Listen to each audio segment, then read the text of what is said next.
how did you first become aware of Theranos? When did you first hear the name Elizabeth Holmes? Well, she had rocketed to fame arguably about a year prior in early 2014. And then at the end of that year, late 2014, I read a profile of Elizabeth Holmes in the New Yorker magazine on my way home from work in Manhattan to Brooklyn on the subway.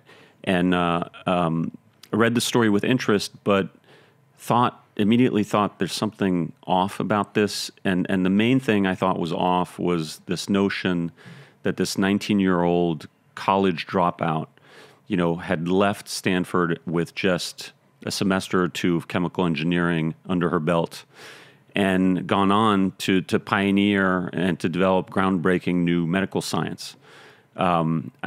I didn't think that was possible. I know that there's a history of that happening in Silicon Valley in computers. Mark Zuckerberg, legend has it, taught himself how to code on his dad's And he computer. dropped out of Harvard like Bill Gates. Right, and Bill Gates 3 decades before him, and they were self-taught programmers, and they built companies that were, in the tradition of computer software. I mean, in Zuckerberg's case, it was Facebook and it was a website, but it's traditional tech. And medicine is different. Medicine, you usually need to go to medical school, and often medical scientists get PhDs and do postdoctoral studies. It's complex. It's complex, and not only do you need this formal training, but you often need to do years, if not decades, of research to add value. And as I say in the book, there's a reason that most Nobel scientists in medicine win their prizes in their 60s. Right. It takes a lifetime of work to really break through. And so that made me feel skeptical from the get-go. And then... Are you a skeptical guy generally? Is that like the training in journalism is to read stuff and say, but what if? I'm a pretty skeptical guy. Yeah. Where does that come from, you think? I don't know. You New Yorker or I've something? always... and my mom's a New Yorker, and Yeah. and I sort of grew up in New York. I grew up in Paris during the school year and the summers in New York. But no, I've always had a good bullshit detector. I feel like I've always been a good judge of character. I think it's a skill that comes in handy when you're a reporter. For sure. And my whole career as a journalist had been mostly investigative journalism and hard-hitting stories, raising questions. And, to be fair, after that New Yorker story, I might not have done anything with that hunch if it hadn't been for the fact that a couple weeks later I got a tip. A tip? Right. Wow. And now, you have a Pulitzer, by the way, for the record, right?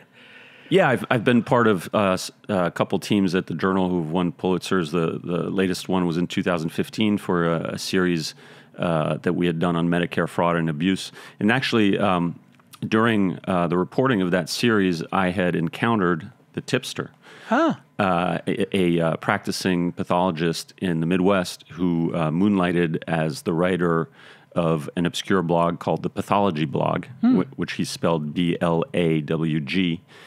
And he had seen the New Yorker story too, and knowing a thing or two about blood testing, was immediately skeptical, wrote a skeptical blog item about it, and then was quickly contacted by this little band of Theranos skeptics, one of whom was a guy by the name of Richard Fuse, who was a childhood neighbor of Elizabeth Holmes's family back when they lived in Washington, D.C. in the 80s, and who had patented a patent that had caused Elizabeth to sue him.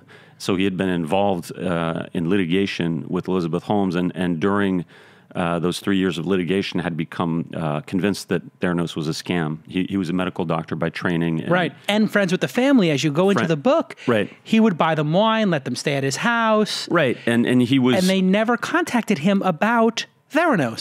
So he felt hurt. His pride was hurt when she dropped out of Stanford and created this company that was going to do a medical product, because that was his whole expertise, and he felt like she knew that, the parents knew it, and yet they didn't come to him for advice.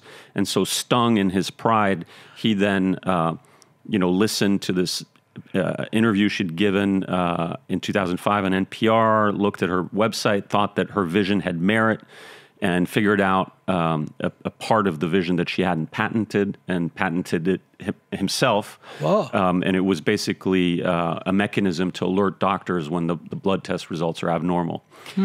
And she had then found out several years later about his patent and developed this theory that his son, who had worked at the law firm that Theranos had initially employed to file its patents, or something, yeah. that her allegation was that the son of Richard Fuse had stolen her provisional patents, funneled them to his father, and that he had then used that information to file his own patent, which after a lot of reporting and looking at the legal record, I found to be completely untrue and fabricated.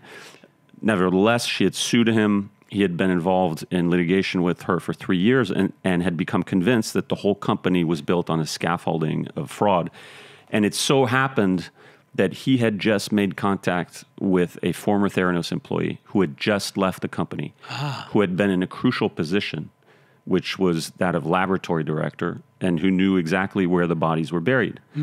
So when the pathology blogger contacted me, told me about Richard Fuse, I talked to Richard Fuse, and then I heard there is a primary source out there who knows things and who's alleging all manner of wrongdoing. Whoa. My ears pricked up. Wow. And I said, this is a story. Right. And it could be a big one.